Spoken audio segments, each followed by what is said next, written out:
Shabbat Shalom, ¿cómo están todos? Les saluda aquí William Salas desde la ciudad de Santa Cruz de la Sierra, Bolivia, en la congregación Genecherú. Hoy tenemos un tema muy interesante, una parashá llena de leyes. Estamos con la parashá Hashabua Mishpatim, regulaciones, que se encuentra en el libro del Éxodo, Shemot, todo el capítulo 21, 22, 23 y 24.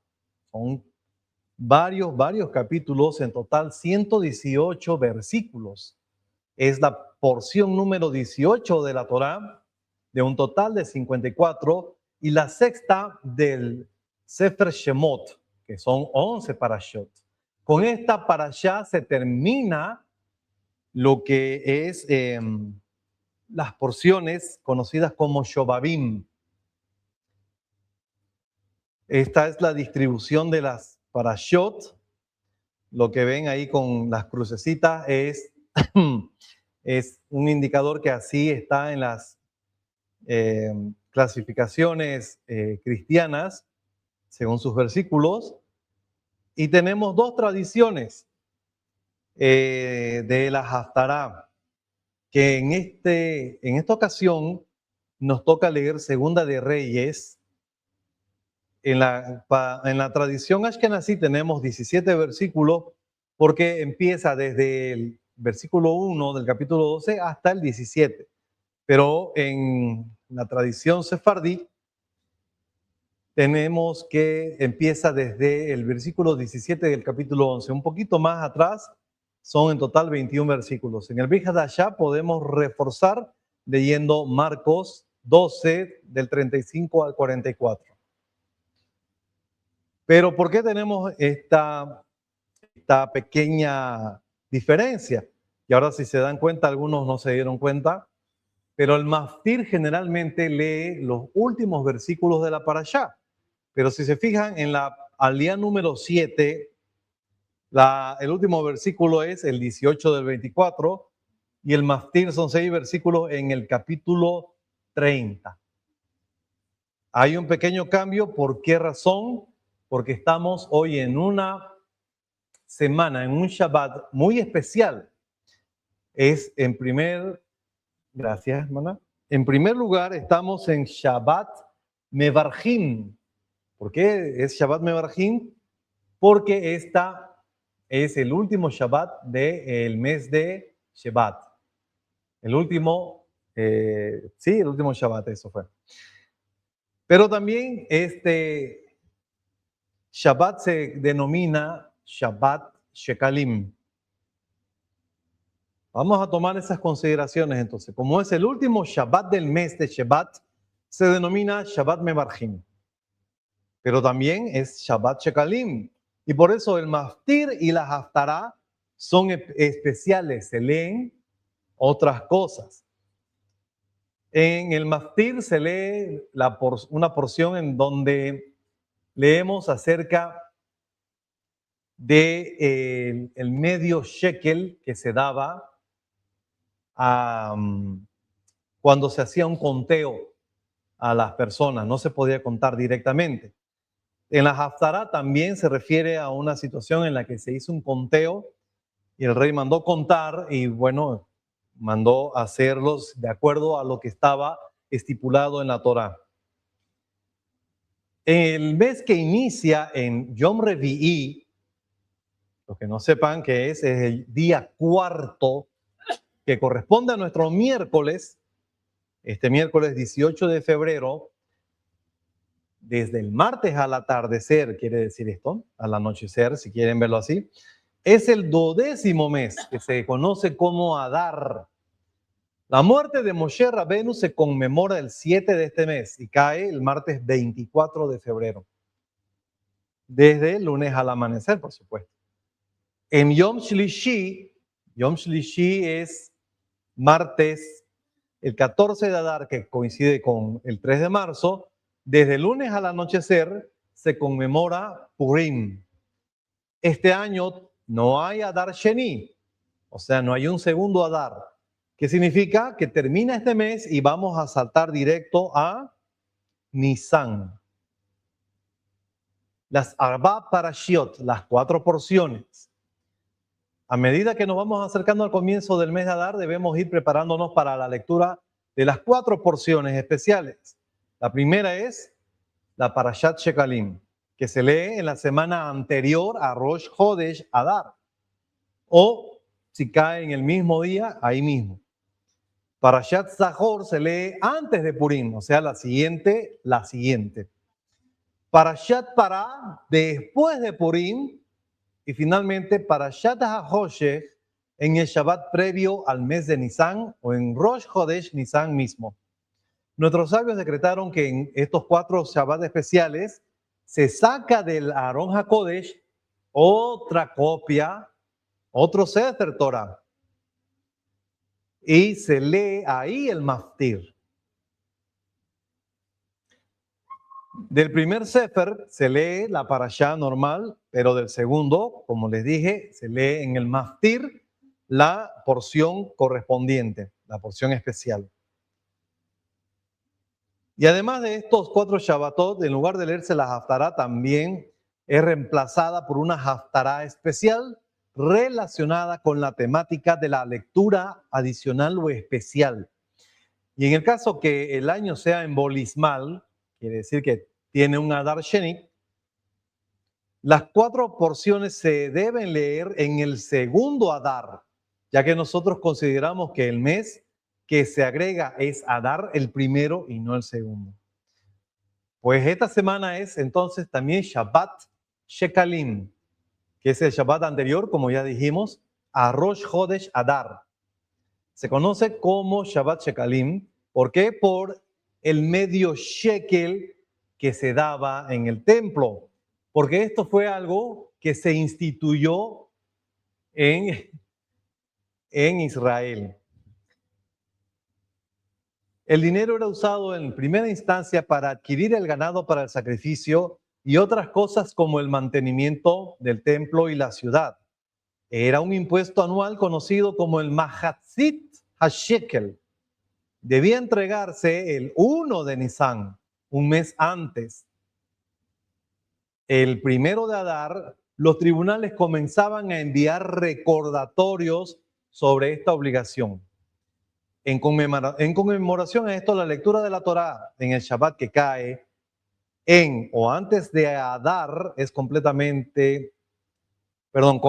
por los versículos que ya mostramos, Éxodo 30, 11 al 16, que relata el mandamiento de Dios a Moshe respecto a la primera entrega del medio shekel. Y estos 6 versículos nuevamente se leen en el Maftir. Bien, en la Haftará de Shekalim, ya lo dijimos, también continúa con el mismo tema. La lectura de Shekalim está relacionada con la próxima festividad, que es Purim. De acuerdo con el Talmud, el decreto de Hamán fue editado en mérito a la mitzvah de Mahatzit HaShekel. Se suele dar un shekel conmemorativo como tzedaká durante el ayuno de Esther.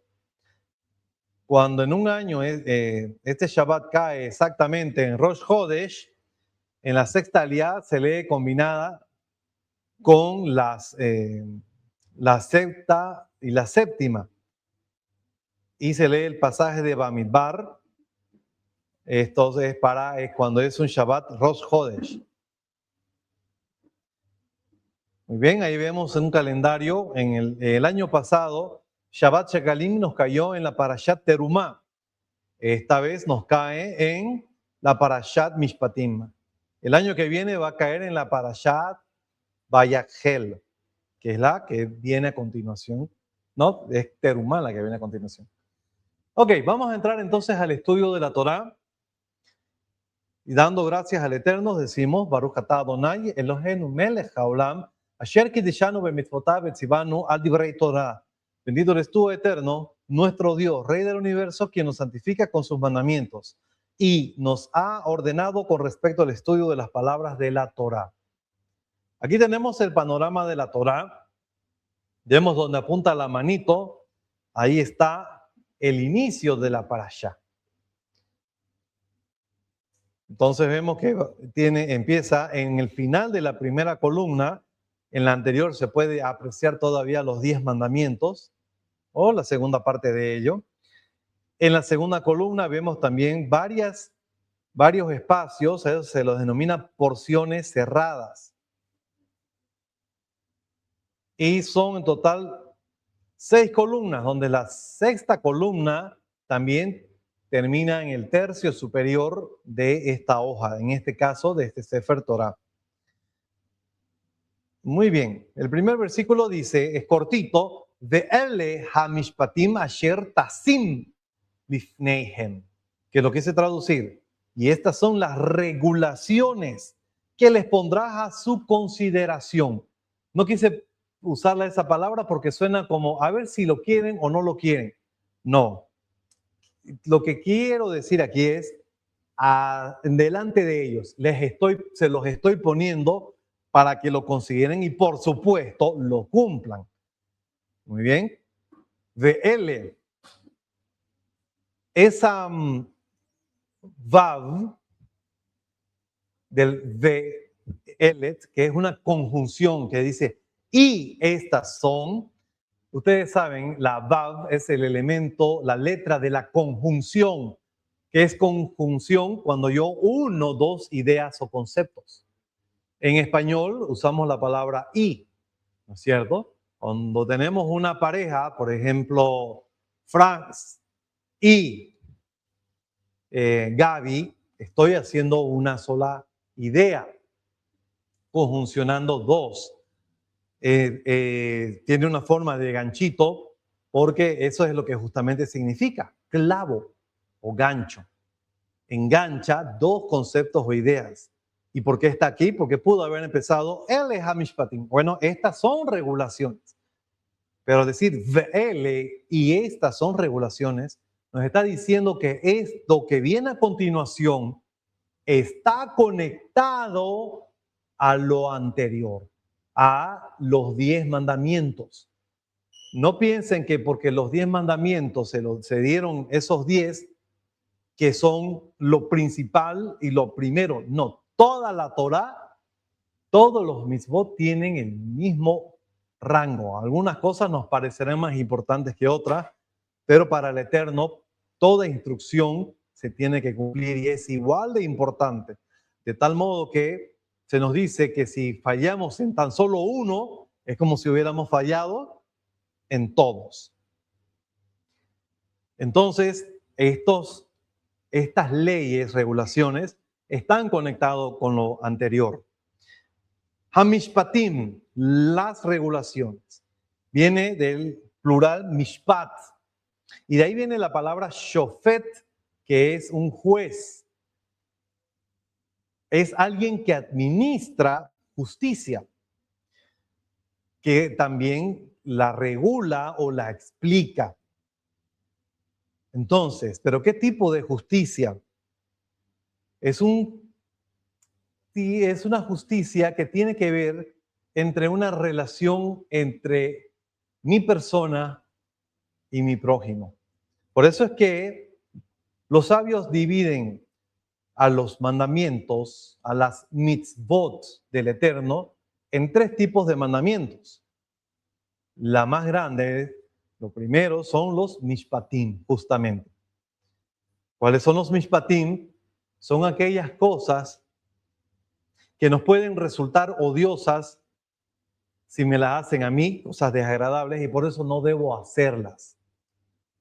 Y eso son las leyes que hoy en las que se basan todos los cuerpos legislativos de todos los países.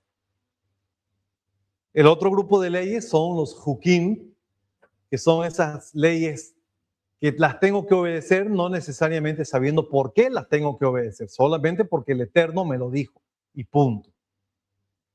Y finalmente están los edut, que son esos mandamientos que sirven para testificar acerca de algo, especialmente del Eterno.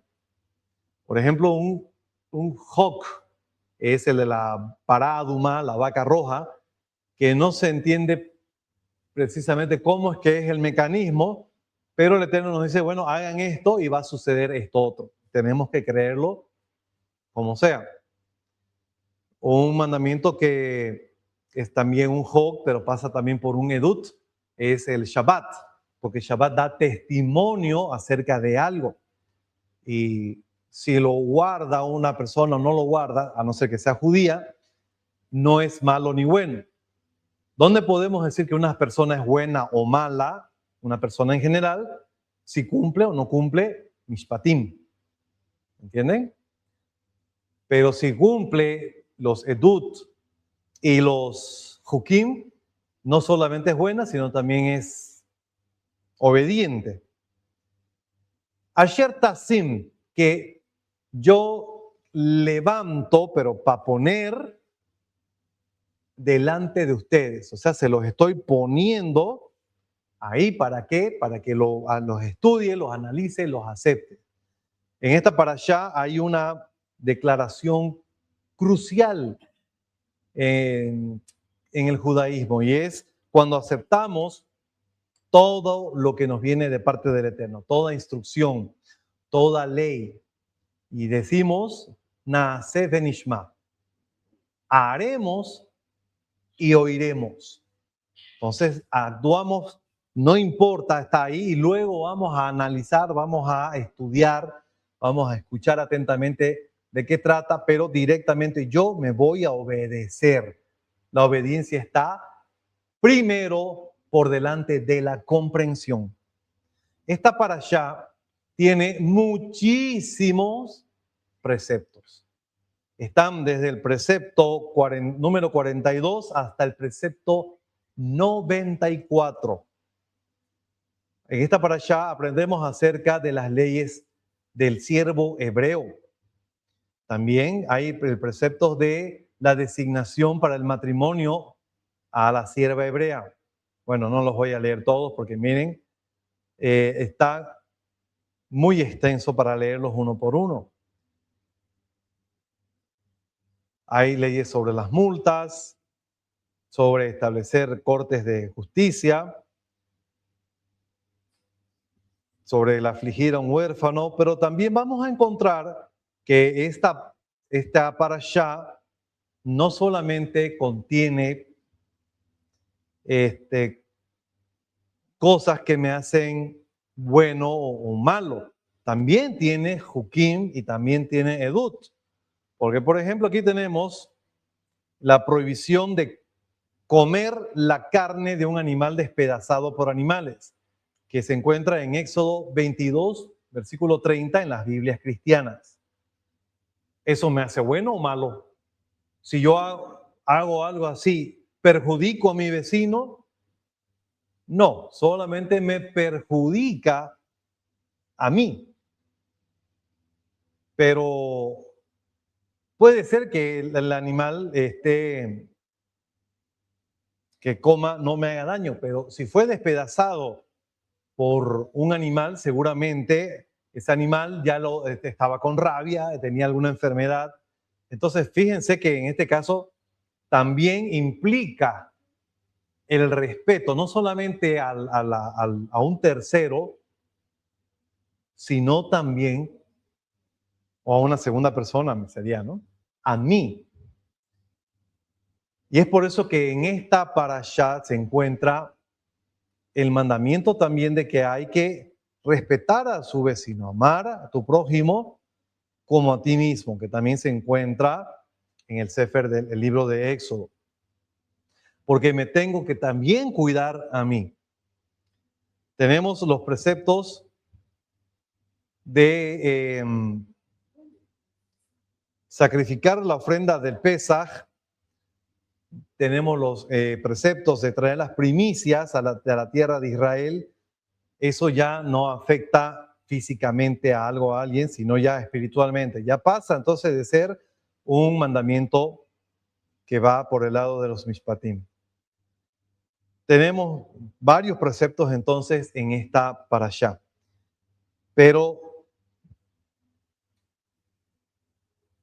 quiero hablarles ahora brevemente para no extenderme. La semana pasada sucedió algo un poquito fuerte aquí en la congregación. Se habló de un tema un poquito delicado, no voy a entrar en mucho detalle, pero estábamos hablando sobre asuntos legales. Hablábamos sobre el matrimonio. Y en resumidas cuentas, luego de ver muchas posturas y opiniones, entendimos que si bien en la antigüedad un matrimonio se podía dar tan solo que el varón ya la tome a la mujer como su esposa, luego fueron implementando ciertas regulaciones, tales como dar una ketubá, como hacer una celebración. Y hoy por hoy ya tenemos más aún estipulaciones, muchas dadas por tradición o costumbre, como es el ir a pedir la mano, ir con una cajita, la sortija y todo lo demás. Pero muchos dirán, pero bueno, lo que importa es lo que estaba así al inicio, era basta con eso. Y si bien sí puede que baste, pero nosotros no sabemos cómo es la otra persona. Ni siquiera sabemos cómo somos nosotros. No nos conocemos a la perfección, mucho peor a alguien que viene por nuestra hija y quiere formar una familia o incluso tal vez ni siquiera quiere y tal vez probar. Entonces nosotros exigimos o pedimos que al menos haya un orden, que haya un respeto, porque justamente eso es una de las metas principales de las regulaciones. Establecer un orden para que exista respeto. Porque como le dijeron a Gilel, que si podía enseñar la Torá mientras estaba parado en un solo pie, pero toda la Torá, y Gilel dijo con toda amabilidad y humildad, lo que te resulte odioso a ti, no se lo hagas a tu prójimo. El resto es comentario, anda y estudia. Entonces, este es el resumen de Mishpatim. No vamos a entrar en grandes secretos que hay ahí, simplemente vamos a lo literal, la importancia de las leyes y por qué se tienen que cumplir. Porque nosotros no sabemos cómo va a obrar ni siquiera mi hermano, ya sea de la congregación o mi hermano, el hijo de mi madre. Tantos hermanos que hoy se pelean por herencia, por eso hay en cada país leyes de herencia donde uno podrá decir, no, la casa es mía, yo viví. Nada, es para todos y aquí nadie dice nada. Para esto nosotros establecemos las leyes, para que otro no abuse de su poder, no abuse de sus beneficios y de sus atributos, y de que todo sea parejo para todos. Y eso quería traerles por hoy, amados hermanos. Como ven, no me quería extender, quería hacer un estudio muy breve, enfatizando nuevamente que todas las leyes tienen muchas cosas en común. He visto que varios críticos dicen que la Torá es una copia del código de Hammurabi, o que los egipcios lanzaron otro código ético más antiguo. La gran verdad es que la moral y la ética la cargamos con nosotros. El Eterno simplemente nos recuerda qué es lo que es correcto. Y es por eso que esta parashá empieza por lo primero, hablando de los esclavos, porque justamente vienen nuestros padres saliendo con la mente fresquita, porque ellos fueron justamente esclavos. Entonces dice el Eterno, empecemos por el principio. Con esto, queridos hermanos, yo solamente quiero dejarles mi deseo que siempre haya entre ustedes orden y shalom. Y esto solo se puede lograr procurando cumplir con los mandamientos del Eterno, con sus mishpatim, con sus hukim y sus edut. Todo esto es un entrenamiento que nos va desarrollando la actitud del respeto del uno al otro, pero también hacia sí mismo. Con nosotros va a ser hasta la siguiente semana. Espero que con con esta exposición pequeña, perdón, hayan quedado contentos. Y bueno, mi deseo es que el Eterno les bendiga en este Shabbat que ya está por concluir y que les dé parnasá, salud y mucha dicha en esta semana. Con nosotros hasta el siguiente Shabbat. Shabbat Shalom y Kol Tuv.